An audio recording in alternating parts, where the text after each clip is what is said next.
Relax bro. Alright, kembali kita ke episod 28 Podcast Relax Bro. Jangan lupa follow kami di YouTube, Facebook, Instagram, TikTok dan Spotify.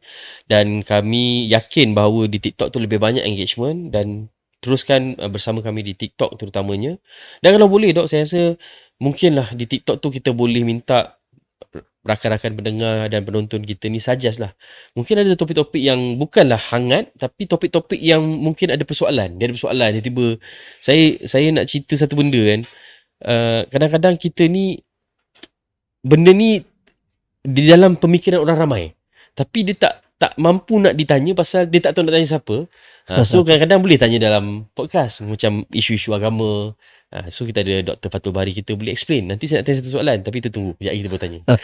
Okay, topik yang seterusnya ni pun topik yang tak kurang hebatnya. Sebab dia topik ni kita dah bincang dalam episod yang lalu, dalam episod 27, berkaitan dengan isu kalimah Allah di stokin yang dijual di KK Mart.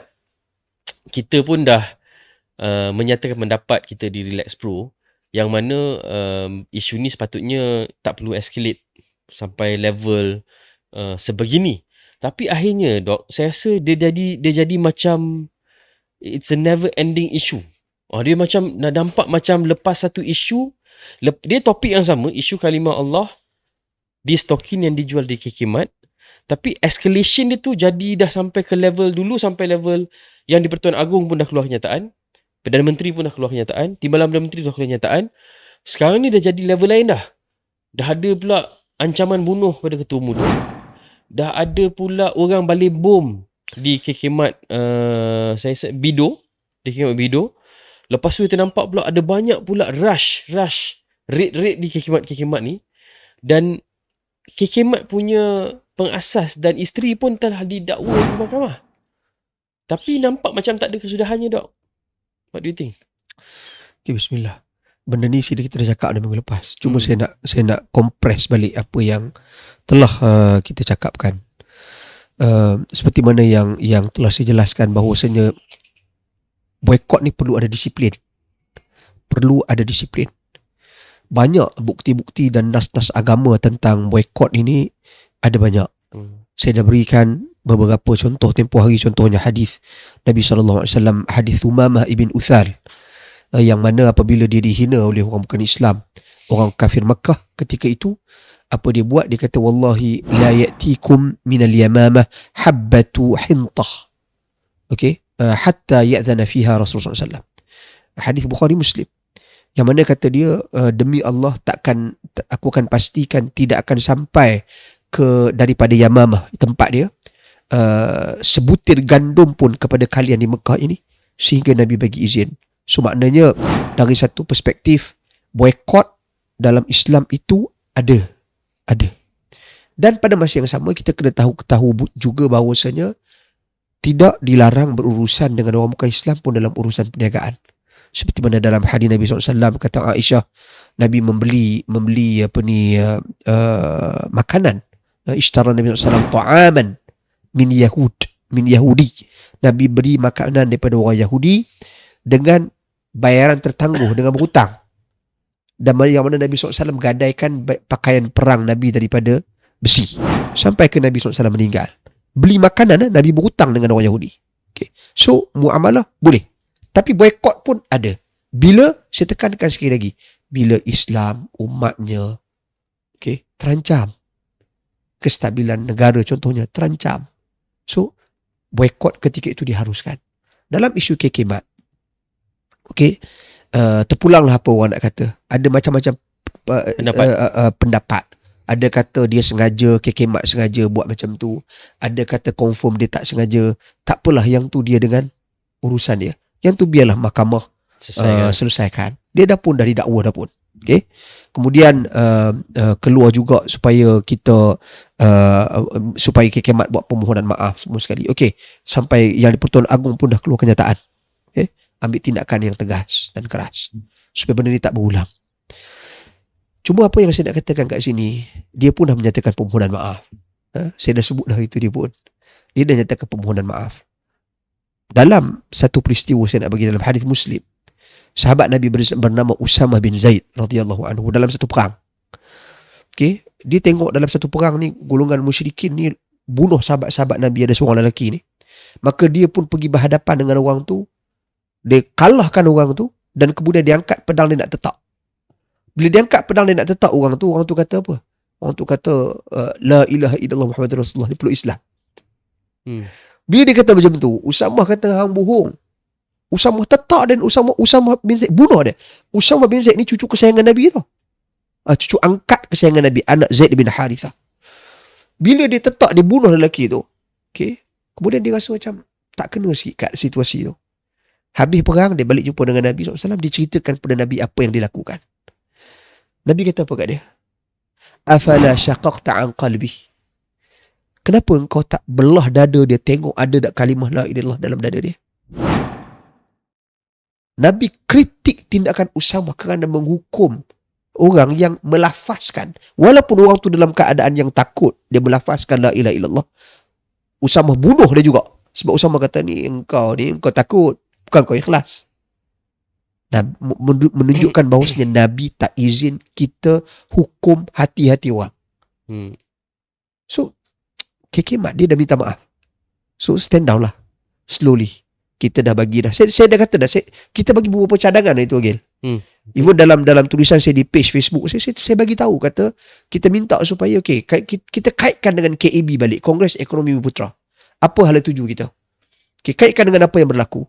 Kita minta lah supaya KK Mat bagilah peluang kepada SK Bumi Putra masuk jual barang kat situ. Walaupun ada yang cakap dari perspektif lain pun ada. KK Mat ada jual arak. Boykot arak lah.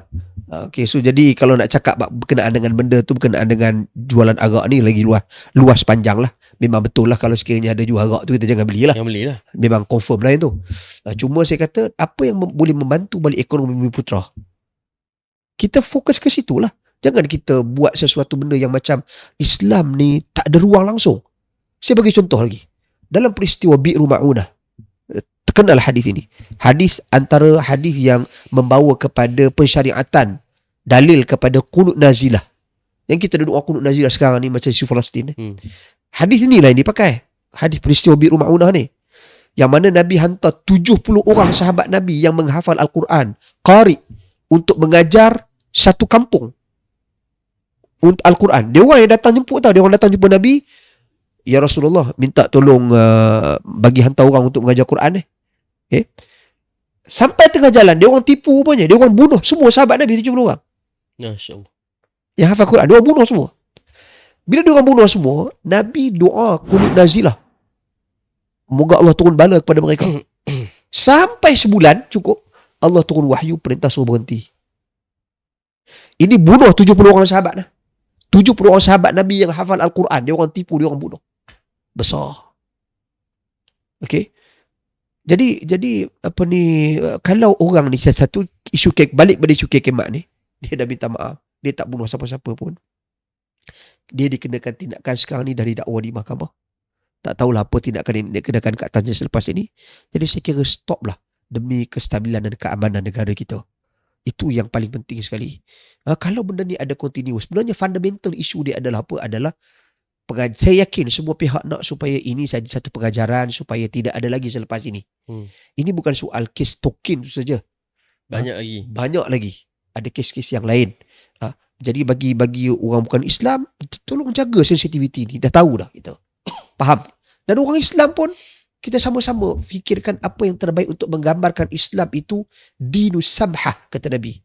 Samhah ni agama yang toleransi. Kita toleransi. Tapi kita harap orang bukan Islam faham toleransi kita tu ada limitasi dia. Jangan buat benda-benda yang boleh mengundang perkara-perkara yang tak baik seperti ini. Saya kata, saya pun mengkritik tindakan KK Mat kerana tidak berhati-hati. Okay? Tapi pada masa yang sama, saya nak supaya umat Islam pun, kita pun fikirlah, cukuplah. Janganlah menampakkan Islam tu agama yang langsung tidak dapat kemanfaat. Tuan-tuan dan puan sekalian, ni bulan Ramadan Al-Mubarak. Bulan Ramadan ni bulan pengampunan. Allah Maha Pengampun. Allah memang nak ampun. Pintu syurga dibuka seluas-luasnya. Futihat abwabul jannah wa ghulliqati abwabun niran wa sufidati syayatin. Dibuka pintu syurga seluas-luasnya. Ditutup pintu neraka seketat-ketatnya. Dirantai syaitan-syaitan itu. Nak menggambar betapa rahmahnya, betapa maghfirahnya, pengampunnya Allah Subhanahu Wa Taala. Okey. Tapi kita ada doa kat Allah ni. Allahumma innaka afuwun tuhibbul afwa fa'fu anna. Doa yang paling mujarab dalam bulan Ramadan al-Mubarak. Kata Aisyah, doa di malam-malam Lailatul Qadar Nabi mengamalkan doa ini. Maksudnya, ya Allah Tuhanku, Engkau ni Maha Pemaaf. Maafkanlah aku. Okey. Kita nak Allah maafkan kita, tapi kita tak maafkan orang. So macam mana? So kalau kita tunjukkan nilai-nilai dan value yang baik sempena Ramadan al-Mubarak ini, kita stand down lah, cukup. Bukan saya kata saya nak sokong kekimat. Tak. Kita dah bagi kritik dia. Kita dah tindakan dah diambil ke atas dia. Orang dah kata macam-macam dah kat dia. Cukup lah, cukup. Tunjukkanlah sikap yang matang, lagi baik. Menggambarkan nilai-nilai Islam tu sendiri. Wallahualam. Itu Dr. Fatul Bari lah. Dan I think kita pun tahu angle Dr. Fatul Bari ni daripada mana kan. Angle-nya lebih kepada pemahaman terhadap agama Islam tu sendiri. Saya pun setuju dengan apa yang doktor cakap. Saya nak bawa ke angle lain sikit lah. Saya rasa macam doktor, kita dah cakap dalam episod yang lepas, kita kata, okay look, pertama sekali, apa yang KK buat ni memang membuatkan orang Islam marah. Itu nombor satu. Marah, kita dah express. Kita marah. Nombor dua, kita dah pun buat keputusan untuk boycott. Tapi kita nak boycott ni kena ada display macam doktor cakap tadi. Sampai bila kita nak boycott? Pasal akhirnya nanti siapa yang rugi? KK memang akan rugilah. Tapi orang Melayu yang kerja di KK pun akan rugi. Vendor-vendor Melayu yang buat berniaga di KK pun akan rugi. Jadi kita kena ada disiplin supaya ia tidak merugikan orang-orang kita sendiri. Itu nombor dua. Nombor tiga, kita nak dia charge. Kena diberikan tindakan undang-undang. Dia dah pun di-charge di mahkamah. Dan dia mengaku tak bersalah dan sekarang dia prosedur mahkamah. So, biar proses mahkamah berjalan. Keempat, kita nak menunjukkan yang UMNO ni memang betul-betul the guardian of the Islam. Okey. Betul. Kita dah buat dah. Tanggungjawab kita sebagai parti UMNO yang menjaga agama Islam, hak orang Melayu ni semua ni, isu-isu berkaitan 3R, kita dah tunjuk yang kita memang terkehadapan berbanding dengan parti-parti lain. Cukuplah. Sekarang ni, bila kita escalate, saya kata macam last episode kata, kita escalate sampai ke level mana kita nak escalate. Sebab akhirnya, kalau kita nak cerita pasal isu kalimah Allah ni, kalau nak ikut lah, saya expect PAS akan jadi macam ni. Sebab dia terpaling lebih Islamik kalau dibandingkan dengan UMNO. Kita expect PAS buat macam ni, tapi PAS pun tak macam ni. So kita tak boleh jadi terpaling PAS daripada PAS. Itu nombor satu. Nombor dua, kita nak tarik isu ni untuk apa? Objektifnya untuk apa? Kalau kita punya objektif nak menghukum kekimat, selesai dah. Dah selesai. Kenapa kita nak stir the issue lagi? So sekarang ni soalan yang paling penting nak kita tanya pada diri kita, adakah kita membawa isu ni sampai kita tak perasan kita main isu 3R? Ya. Kita nak mempertahankan isu 3R tapi kita main isu ni sampai kita tak perasan. Ya. Yang sebenarnya kita dah main isu 3R. Kenapa saya kata kita tak perasan kita dah termain isu 3R? Yang pertama, dah ada urutan bunuh kepada Ketua Muda UMNO Malaysia. Maksudnya bila you buat benda ni dah ada reaction. Dah start ada reaction yang membawa kepada stabilan. Nombor dua, dah ada orang baling bom dekat kekimat. So, ini sebab apa? Sebab kita keep on stirring. Kita yang akhirnya, macam saya kata, kita tak perasan kita main isu 3R. Simptom-simptom tu dah jelas lah.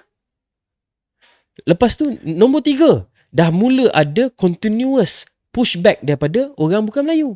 Orang bukan Islam. Dah ada pushback. Sebab mula-mula, sikit dia pushback tu. Tapi makin lama makin banyak. So you imagine, kalau you keep on playing this. Sebab tu saya nak tanya balik kepada kita yang nak mempertahankan isu kalimah Allah ni, objektif apa yang kita nak capai? Kalau objektifnya untuk menghukum kekimat, saya rasa objektif tu dah tercapai. Kedua, objektif yang saya rasa belum terzahir lagi ialah adakah kita cukup memberi tekanan kepada kerajaan untuk menilai semula undang-undang berkaitan dengan penyalahgunaan kalimah Allah dan juga isu-isu agama Islam. Sebab Benda ni yang tak clear. Sejauh mana undang-undang itu akan mempertahankan agama Islam daripada orang-orang bukan Islam mempermainkan kalimah Allah ataupun elemen-elemen agama yang lain. So, kenapa you tak buat benda ni?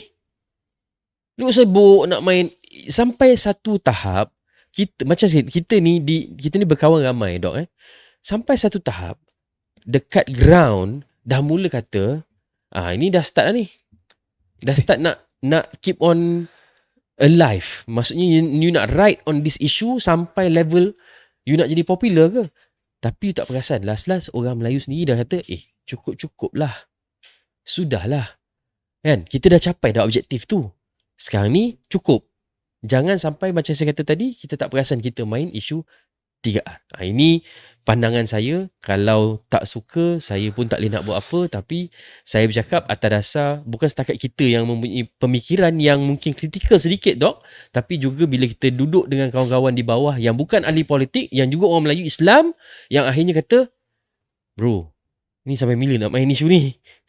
So, dan saya rasa bukan kita je cakap benda ni. Ada banyak orang dah cakap pasal benda ni. So, nasihat saya, get the right objective, achieve it, then stop. Then start move on.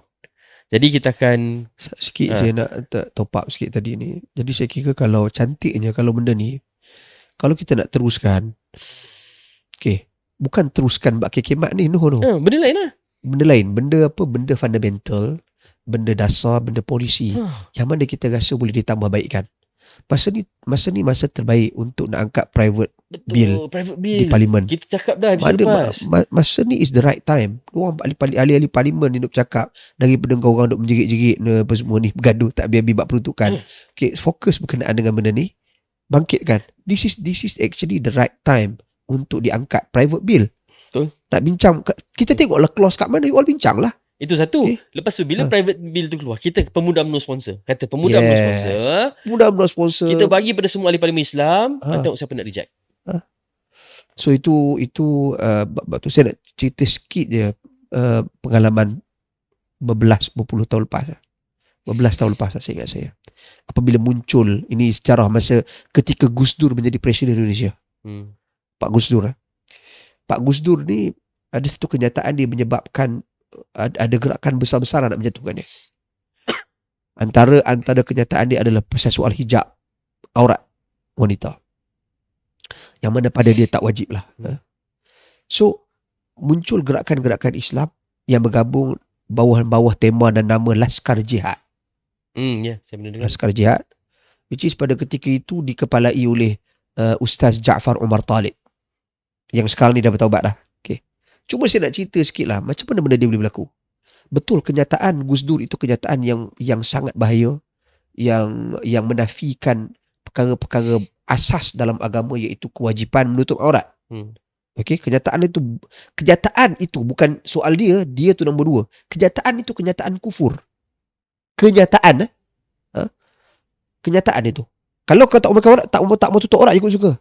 Terpulang lah. Itu dengan Tuhan. Tapi bila you kata satu hukum yang wajib, you kata tak wajib, kenyataan itu kufur. You kufur tak kufur tu you dengan pemerintah lah. Pemerintah jatuhkan hukuman. Tapi tindakan yang diambil oleh sebahagian gerakan Islam ni tindakan yang extreme right. Jadi dia apa? Jadi dia berperang berbunuhan. Gerakan Laskar Jihad ni berbunuhan. Berjihad lah. Jihad lawan. Sehingga kan berlaku pengeboman sana sini. Pengeboman. Walaupun waktu itu Laskar Jihad ada grup dia sendiri. Tapi ada grup lain pula. Yang join. Terlibat dia JI. Keluarkan isu bom di Bali lah dan sebagainya. JI ya, Jemaah Islamiah. Jemaah Islamiah. So ini sehingga terkesan Malaysia pada waktu itu. So jadi yang saya nak cerita kat sini adalah benda macam ni jangan kita escalate terlalu jauh sangat. Fokus on the issue basic. Selesaikan dengan cara yang bijaksana demi menjaga keamanan. Keamanan itu sebenarnya lebih besar daripada segala-galanya. Nabi demi keamanan. Nabi hijrah. Tinggalkan Mekah. Sebab demi tekanan. Demi keamanan. Demi keamanan. Nabi masuk ke Mekah. Walaupun dia dihalau oleh orang Mekah asal. Dihalau. Dan orang Mekah itu terlibat dalam membunuh para sahabat. Dan kaum keluarga mereka. Nabi masuk Mekah ketika pembukaan kota Mekah. Nabi tak tumpahkan setitik darah pun. Demi keamanan. Kalau akhirnya nak ungkit balik apa yang ahli Mekah buat kepada Nabi dan para sahabat. Bunuh buang lah. demi keamanan. So ini usaha Nabi. Hudaibiyah, kenapa Nabi balik walaupun dengan para sahabat berjalan berpenat lelah daripada Madinah ke Mekah nak buat umrah. Balik tinggalkan dan tanda tangan perjanjian Hudaibiyah yang berat sebelah. Kenapa? Demi keamanan. So keamanan itu besar kerana dia merangkumi maslahah umum semua orang. Terus Bukan individu, bukan KK Mat saja ni. banyak lagi. Banyak lagi. Ni pembekal-pembekal barangan yang jual dalam SK Mart. The entire spillover economy. So itu semua kita kena ambil kira. Dan kita tak setuju, ambil tindakan ke atas dia, tindakan sedang diambil, stop. Fokus kepada perkara-perkara pokok dasar yang lain. Wallahualam. Sikit lagi saya nak tambah pasal benda ni. Ini bermaksudnya kita ni kena ingat juga sebagai sebuah parti UMNO, kita ni bukan far right tau. Saya tak pernah nampak UMNO ni sebagai satu sebuah parti yang terlalu jauh ke kanan dan terlalu konservatif, sebab UMNO ni adalah sebuah parti Melayu moderate. Jadi kita kena sentiasa ada moderation dalam membawa sesetengah isu. Bukan maksud kita macam menyerah ataupun kita ambil sambil lalu, tak. Tapi kita akan make our point and then we are being moderate as a moderate Malay Islam party, dan kita akan move on untuk tengok isu-isu lain. Itu pertama. Keduanya ialah dia membawa saya untuk berfikir bahawa untuk dapatkan keamanan ni kadang-kadang kita kena berkorban. Apa yang Nabi buat ialah dia berkorban. Baginda berkorban untuk mencapai keamanan. Jadi kita pun sebagai orang Melayu Islam pun kita nak mencapai keamanan. Contohnya macam isu kalimah Allah ni. Kita marah. Tapi kalau nak ikut kita marah ni, gelap mata kita boleh bunuh orang. Kalau nak ikutkan amarah ni, orang Melayu kata kalau marah sangat, gelap mata boleh bunuh orang. Tapi bila kita marah, kita dah express marah kita, and then kita calm down, kita berkorban sikit. Sebab apa? Objektif dah tercapai, dan kita berkorban sikit perasaan marah kita tu tenang dan kembali mencari keamanan. Namun tidak bermakna orang bukan Melayu boleh test kita banyak-banyak kali. Ya. Setuju. Yang ini kena ada orang kata kita kena meet halfway lah. Akhirnya semua orang nak keamanan dalam Malaysia ni. Kita semua nak keamanan. Baik orang Islam, baik orang bukan Islam, orang Melayu, bukan Melayu. Kita semua nakkan keamanan. But jangan kita orang kata membawa kepada orang kata nak test satu sama lain. Jangan. Kita jangan buat benda-benda macam tu. Jadi insyaAllah kita harap isu berkenaan dengan kalimah Allah ni bolehlah sampai ke titik penamatnya. Tapi bukan bermakna tamat tak buat apa-apa. Kita pun dah bagi cadangan. Charge dah buat. Kalau boleh kita review undang-undang sedia ada untuk memastikan isu-isu seperti ini tak berlaku dan tidak kembali berulang, insyaAllah. Jadi kita akan kembali kepada topik yang seterusnya kembali lagi selepas ini.